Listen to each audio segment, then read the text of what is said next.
Good morning everyone. I Naveen Garg welcome you in your moral science class. Today we are going to start chapter 2, that is a letter to father. In this chapter, a son is writing a letter to his father. We also come to know the differences between the father and son. Now let's start a story. Dear Papa, this is an answer to your letter about my disappointing behavior. Yes, my first rank slipped to the second. You advised that I should think before answering the papers. Yes, the important word think did make me wonder about several things. And here are some results of those reflections. Father, we have never really been close enough for me to talk freely to you. And I can't really say you have been my friend, philosopher, guide, etc. Yet I would like you to know my thoughts. They are very important to me. You are highly educated and you look after the family very well. But in your departmental store, do you apply Pythagoras theorem or Newton's law of gravity? For that matter, does any of your close friends bother to advise you? Papa, grandfather always speaks of a happy, untroubled and beautiful childhood, of days spent in plucking mangoes and guavas from their orchards, of picnics on the banks of the river where the man cooked mouth-watering food, of playing marbles and cricket.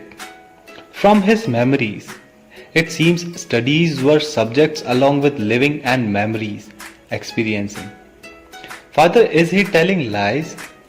Or is it possible that the world has turned upside down in just about 70 years? Papa, grandmother cannot read or write properly. Yet she is so happy with her pots and pans, her flowers and garden, and her holy books. On the other hand, mother, who has studied a lot, is always worried and tense.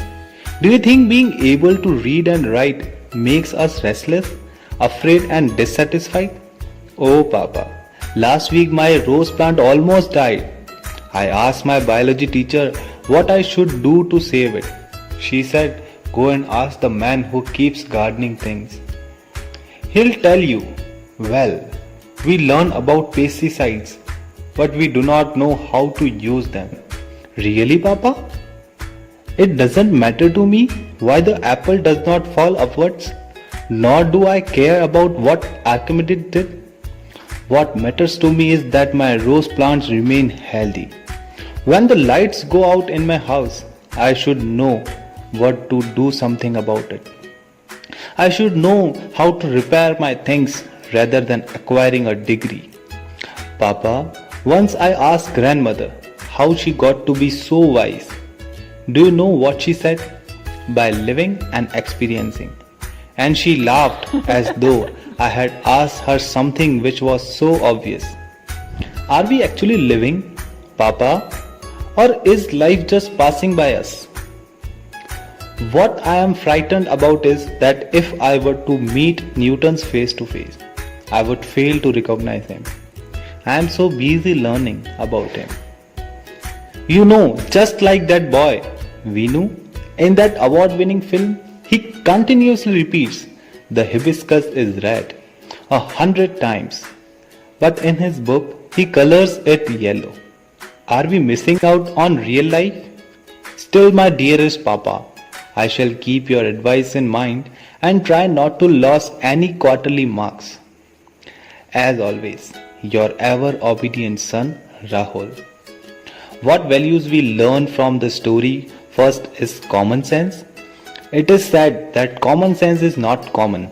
Some people have great information filled in their minds, but they can't use to solve their problems. Second is wisdom. It is better to be wise than to be more knowledgeable. Remember, the price of wisdom is above rubies. So the moral of the story is, the great end of the life is not knowledge, but action. That's all for the day. Stay home, stay safe. Thank you.